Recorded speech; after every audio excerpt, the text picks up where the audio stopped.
Ini masih soal kelas 11. Ini adalah fluida, ya. Fluida statis yang berhubungan dengan gaya Archimedes atau gaya apung atau gaya angkat Archimedes. Nah, sebuah benda yang homogen mengapung dalam suatu bejana yang berisi fluida. Kita buat seperti ini. Ini sebuah bejana, ada benda yang mengapung.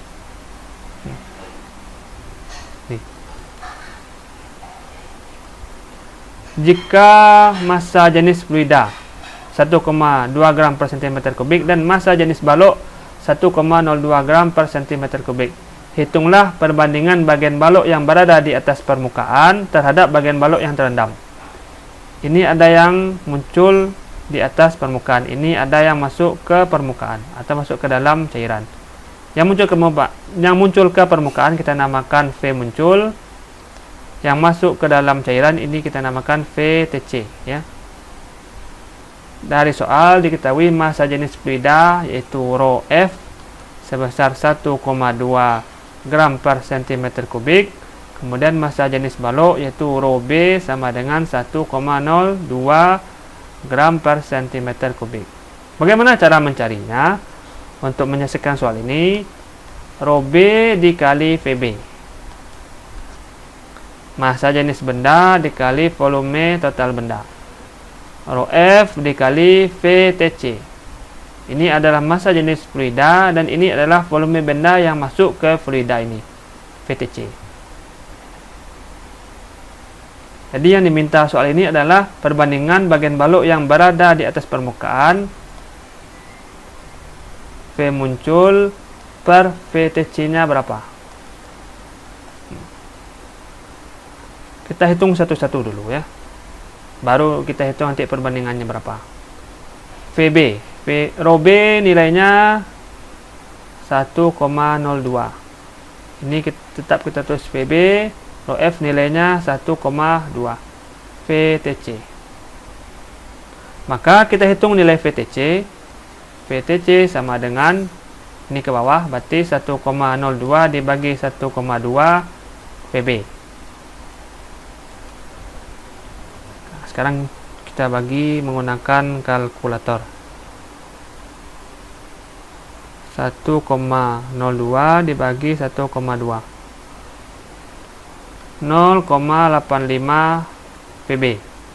Berarti volume benda yang masuk ke dalam cairan ini sebesar 0,85 PB atau 85% dari total benda. Berarti yang munculnya berapa? Berarti sisanya lagi. Kalau total ini 100% atau 100 atau 1, maka volume yang muncul adalah PB dikurang 0,8 PB, 0,85. Maka V muncul sebesar 0,15 PB. Ya. Bapak ulang lagi. Volume benda yang tercelup ini, nampak yang ini VTC itu nilainya 0,85 dari total keseluruhan volume benda atau 85%-nya. Berarti yang sisa di atas berapa? Pasti 15%-nya lagi atau 0,15 PB. Jadi karena ini sudah dapat, tinggal kita bandingkan V muncul per VTC sama dengan V muncul 0,15 PB 0,85 PB. V muncul per VTC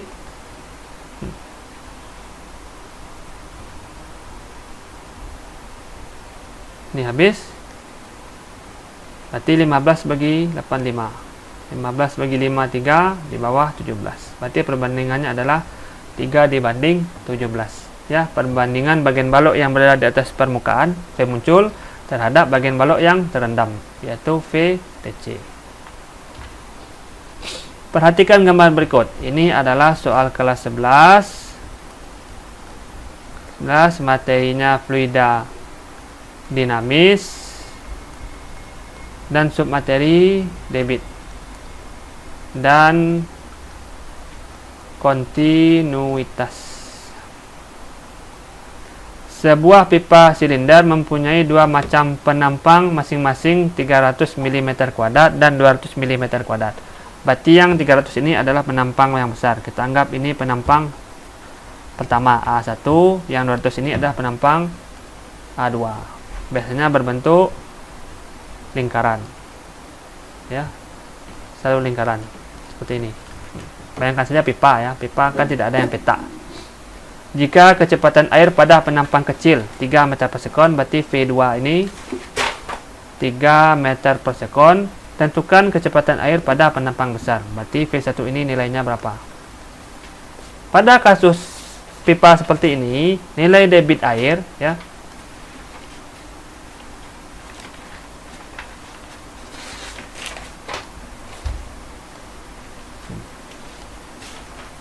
nilai debit air pada penampang 1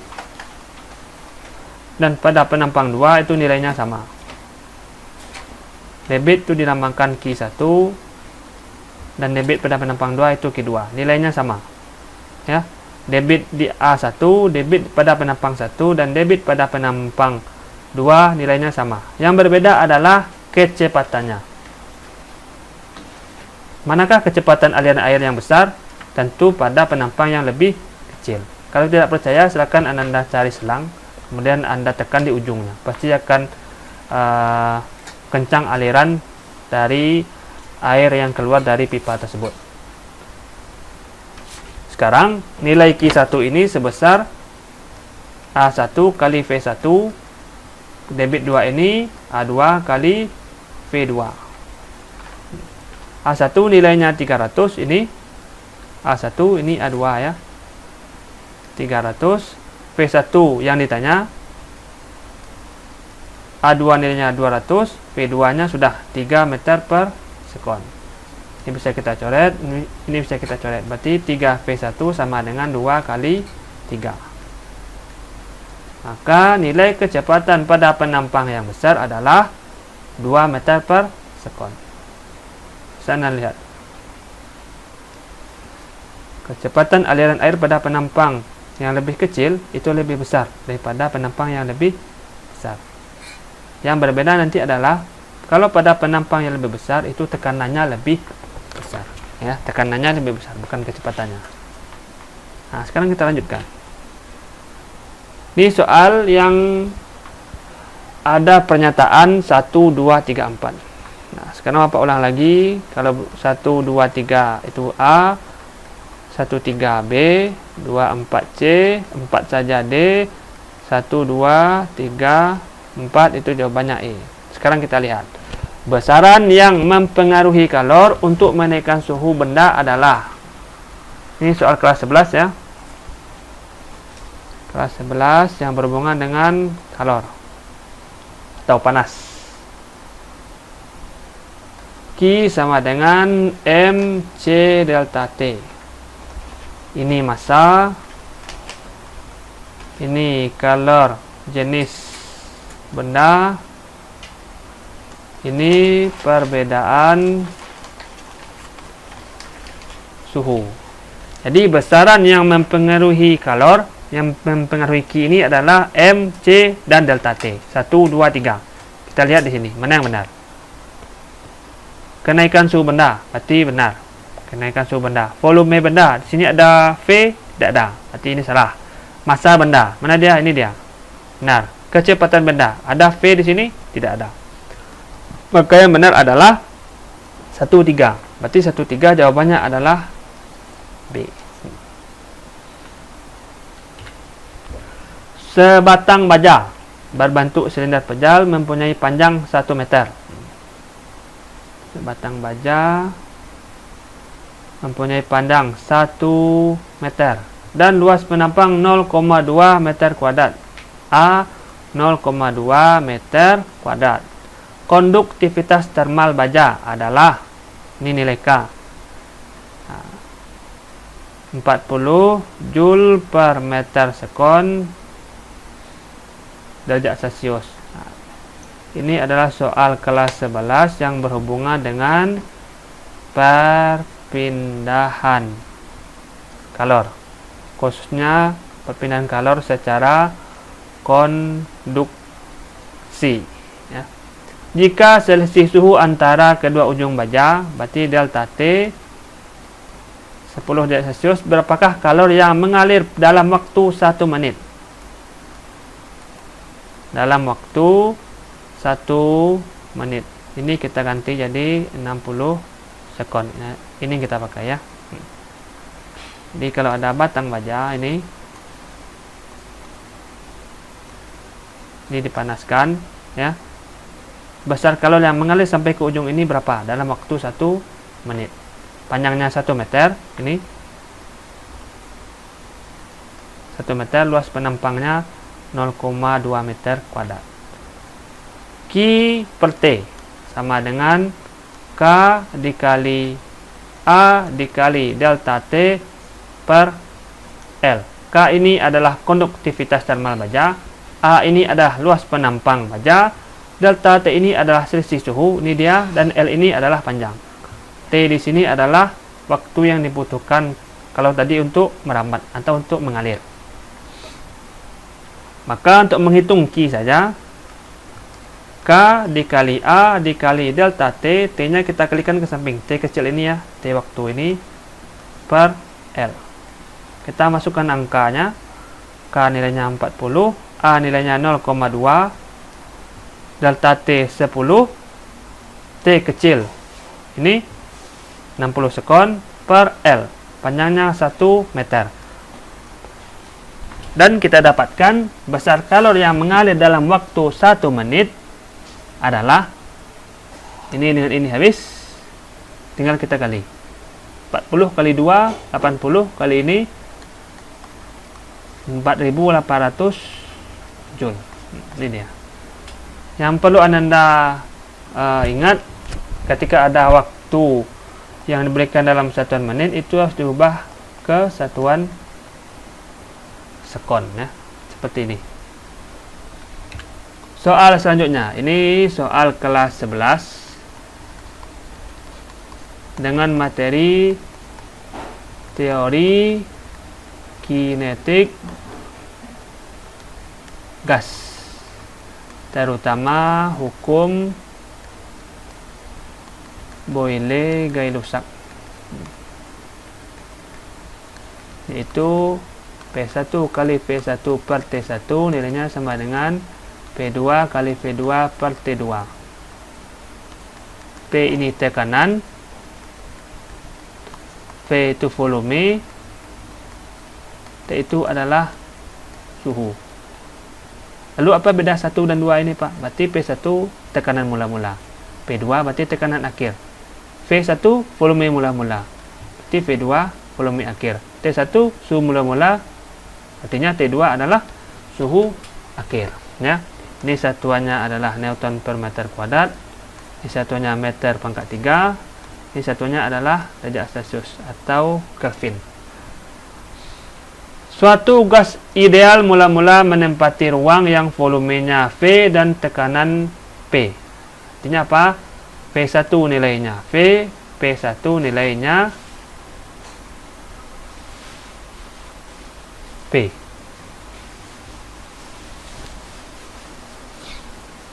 Jika suhu gas menjadi, berarti nilai T2 menjadi 5/4 T1. Nah, T1 di sini tidak dibuat, berarti nilai T1-nya sama dengan T. Ya. Maka ini kita lanjutkan 5/4 T karena nilai T1 adalah T. Dan volumenya menjadi 3/4 V. Volumenya menjadi berarti V2 3/4 V1. V1 nya berapa? V. Berarti 3/4 V. Perbandingan tekanan akhir dan mula-mula adalah P2 banding P1. Sekarang kita buat ini. P1 V1 per T1 sama dengan P2 V2 per T2.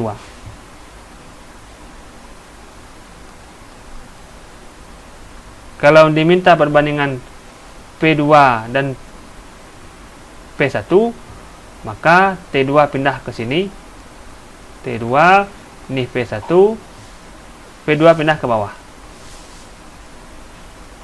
Maka di sini P2, P1-nya pindah ke bawah. P1. Berarti perbandingan P2 per P1 nilainya sama dengan ini. Ya. Kalau kita balikkan agar lebih indah untuk dilihat, berarti ini adalah T2 dikali V1, ini T1 kali V2. P2 per V1. T2 nilainya 5/4 T. V1 nilainya V. T1 nilainya T. V2 nilainya ini 3/4 V. 3/4 V. Ini kita coret, ini kita coret, ini kita coret, ini kita coret. Berarti 5/4 dikali 4/3. Ini habis. Berarti perbandingan antara P2 dan P1 adalah 5/3. Cukup mudah. Soal selanjutnya, soal kelas 11. Ya, Bapak ulang lagi, kelas 11 ini ada 9 soal yang berhubungan dengan gelombang berjalan. Ada persamaan gelombang berjalan, yaitu Y sama dengan 0,2 sin 2pi dikali 50t dikurang X, di mana Y dalam satuan meter, Y dan X, dan T dalam sekon. Tentukan amplitudo, periode, frekuensi, panjang gelombang, dan cepat rambat gelombang tersebut. Y sama dengan A sin omega T dikurang Kx. Ya. Ini bentuk umumnya. Berarti di soal Y sama dengan 0,2 sin 2pi di dalamnya 50t dikurang X meter. Maka harus kita jadikan bentuknya sama dengan bentuk ini. Caranya bagaimana? Kita kalikan 2pi ini ke dalam. 2pi dikali 50 berarti 100 pi T. 2pi dikali X berarti 2pi X. Maka ini persamaannya ini akan sama bentuknya dengan ini. Y sama dengan A sin omega T dikurang K X. Ini A, ini omega, ini nilai K. Jadi bisa kita dapatkan yang pertama amplitudo. Itu A. Amplitudenya 0,2 meter. Pak ini atau 20 cm. Yang kedua periode dan frekuensi. Nah, kita ambil dari nilai omega ini. Omega ini nilainya 100 pi ya, tergantung ini. Omega nilainya 100 pi. Omega ini kalau kita pecah nilainya menjadi 2 pi F. Sama dengan 100 pi. Ini dengan ini dibagi tinggallah 50. Maka nilai F sama dengan 50 Hz. Karena F dan T itu ada hubungan.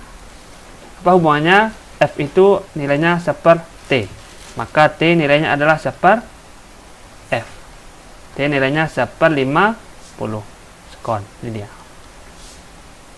Amplitudo sudah, periode sudah, frekuensi sudah, panjang gelombang lagi. Dari mana kita dapatkan panjang gelombang? Dari nilai K ini, yaitu nilai 2pi. K sama dengan 2pi per lambda. Ini yang kita hitung, panjang gelombang.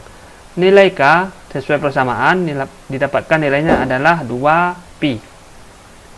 Sama dengan 2pi per lambda. Lambdanya kita tarik ke sini, 2pi ini kita pindahkan ke bawah. 2pi per 2pi. 2pi bagi 2pi 1. Apa satunya panjang gelombang? Meter. Berarti panjang gelombangnya adalah 1 meter. Terakhir adalah cepat rambat gelombang, yaitu V. Nilainya sebesar lambda dikali F. Ya. Lambdanya mana? 1. F-nya mana? Ini dia, 50. Berarti kecepatan atau cepat rambat gelombangnya adalah 50 meter per sekon. Pertanyaannya yang mana nanti akan keluar Pak? Di antara 1, 2, 3, 4, dan 5 ini. Nanti bisa Anda lihat. Yang penting soal ini diulang lagi mencari di kertas agar lebih fasih nanti dalam mengerjakan sewaktu ujian yang sebenarnya. Nah, ini soal selanjutnya, soal yang berhubungan dengan efek Doppler, terutama dalam bab gelombang bunyi. Masih kelas 11.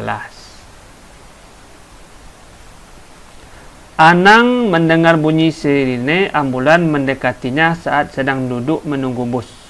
Jika frekuensi dari ambulan itu adalah 650 Hz, sedangkan kecepatannya adalah 90 km per hour atau 90 km per jam. Hitunglah besar frekuensi yang didengar Anang. Ini adalah syarat.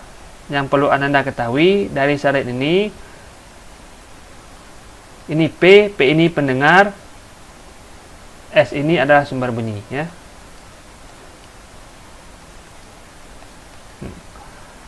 Vs bernilai positif jika sumber menjauhi penerima. Nampak ini? Jika S menjauhi ini, nampak arahnya ke kanan, berarti nilainya positif, ya, nampak? Vs bernilai negatif jika sumber mendekati penerima. Nampak ini S mendekati arahnya ke P, nilainya negatif. Vp bernilai positif jika penerima mendekati sumber. Nampak ini P panahnya menuju ke arah S, berarti nilainya Vp-nya nanti akan positif. Vp bernilai negatif jika penerima menjauhi sumber. Nampak ini, yang panah ini dia bergerak menjauhi dari S. Sekarang dari soal yang diketahui pertama adalah frekuensi dari ambulan. Ambulan ini bertindak sebagai sumber bunyi, yaitu Fs 650 Hz. Dan kecepatannya ini adalah kecepatan dari yangnya ini adalah ambulan, ya. Berarti Vs 90 km per jam. Ini kita konversi ke meter per sekon, jadi 25 meter per sekon. Bagaimana cara konversinya, Pak? Kalau masih lupa, ini Bapak ingatkan lagi. 1 km itu 1000 meter, berarti dikali 1000. 90 dikali 1000, 90.000. 1 jam ini 3600 sekon, ya. 90.000 dibagi 3600 hasilnya 25 meter per sekon. Nanti angkanya akan bisa berbeda. Kemudian besaran lain ini sudah. Yang belum adalah, nah ini lagi. Anang mendengar bunyi sirine ambulan mendekatinya saat Anang sedang duduk di bangku. Berarti si Anang ini, ya, yang bertindak sebagai pendengar atau pengamat ini dalam posisi diam. Karena dia dalam posisi diam, maka kecepatan si Anang yaitu 0, ya. Sekarang kita gunakan persamaan ini. Frekuensi yang didengar Anang Fp sebesar V ditambah Vp dikurang V. Nah, sekarang kita lihat. Sirine ambulan mendekati si Anang. Berarti S ini mendekati si P. Kalau dia mendekati arahnya ke kiri, berarti di sini nilainya adalah kurang, ya. Nampak? Mendekati si Anang yang sedang duduk menunggu. Berarti dia mendekati si P. Kalau S mendekati P atau sumber mendekati penerima, nilai Vs-nya adalah min, ya. Ini dikali Fs. V ini mana? Oh, V ini yang belum ada, ya. Hanya ini ada. V ini adalah cepat lambat bunyi. Kita tambahkanlah di sini. Cepat lambat bunyi ini lupa tadi. Nilainya sebesar 340 meter per sekon. 340 ditambah 0 karena Anangnya diam, atau dikurang 0 juga sama, nilainya tidak akan berubah, tetap yang diambil akan ini, ya. Di sini 340 dikurang Vs-nya berapa? Ini dia. 25. Fs ini adalah frekuensi sumber bunyi atau frekuensi dari ambulan. 650. Maka nilai FP adalah 340 per 315 dikali 650. Ini kalau kita gunakan kalkulator, 340 dibagi 315 dikali 650, hasilnya adalah 701,6 Hz. Berarti frekuensi yang didengar Anang adalah sebesar 701,6 Hz, ya. Perlu Ananda ingat ini, ya, atau paling mudah ini. P mendekati S, nilai VP-nya positif. P menjauhi S, berarti nilai VP negatif. S menjauhi P, berarti PS-nya positif. S mendekati P, berarti PS-nya negatif. Nah, ini soal kelas 3 yang belum Bapak jelaskan di kelas, karena terbentur dengan jadwal Hari Guru Nasional kalau tidak salah, maka ini tidak dijelaskan lagi. Ini satu yang belum, ya. Soal yang berhubungan dengan RLC, atau lebih tepatnya ini adalah listrik AC atau listrik arus bolak-balik dalam kategori atau dalam submateri RLC. R ini hambatan, L ini induktor, C ini kapasitor. Dan listrik AC ini dilambangkan dengan ini. Kalau ada listrik DC,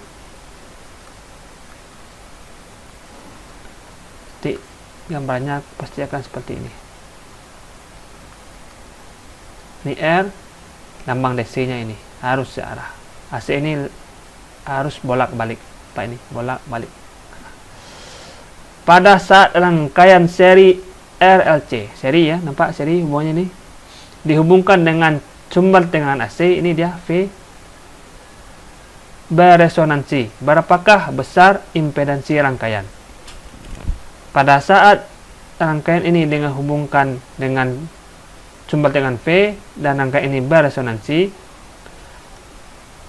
maka nilai impedansi adalah, yaitu Z, sama nilainya dengan R, ya. Kemudian XL sama dengan XC. XL ini apa? Omega kali L. XC ini apa? 1 per omega C. Mana omega? Ini. V sama dengan Vm sin omega T. Ini omega, ya, yang ada nilai 100 ini. L itu mana? Ini. C itu mana? Ini, ya. Karena di sini hanya diminta impedansi, maka nilai Z sama dengan R. Apa nilai Z? Kita lihat nilai R. Apa nilai R? 40 ohm. Nah, cukup sampai sini. Tidak perlu dicari yang lain. Sebenarnya ini bisa diganti soalnya, cuma takutnya waktunya terlalu panjang untuk mencari. Diganti ke arah ini agar lebih mudah, ya. Jadi ketika ada kata-kata beresonansi dan diminta menanyakan berapa besar impedansi, nilainya akan sama dengan R, ya, yaitu 40 ohm, atau nanti terserah berapa angkanya. Soal terakhir itu nanti berhubungan dengan gelombang elektromagnetik. Ini bentuknya ada dua. Yang pertama, Anda pahami spektrum dari gelombang elektromagnetik. Yang kedua adalah bahaya dari gelombang elektromagnetik. Spektrum ini mulai dari gelombang radio, kemudian gelombang mikro, inframerah, cahaya tampak. Ini sudah pernah Bapak ajarkan dulu di kelas. Cahaya tampak, kemudian sinar UV, sinar X, dan terakhir adalah sinar gamma. Bahaya ini apa? Bahaya dari sinar-sinar yang ada dijelaskan di atas ini. Mudah-mudahan bermanfaat. Selamat ujian, semoga ilmunya berkah. Jangan biasakan untuk mencontek, ya. Kerjakan karena kisi-kisinya sudah dijelaskan. Pahami materi yang sudah Bapak jelaskan di awal tadi. Kalau belum paham, coba tulis di kertas dan ulang lagi caranya, agar nanti di ujian tidak pusing sendiri. Terima kasih atas perhatian Ananda. Mohon maaf atas segala kekurangan. Assalamualaikum warahmatullahi wabarakatuh.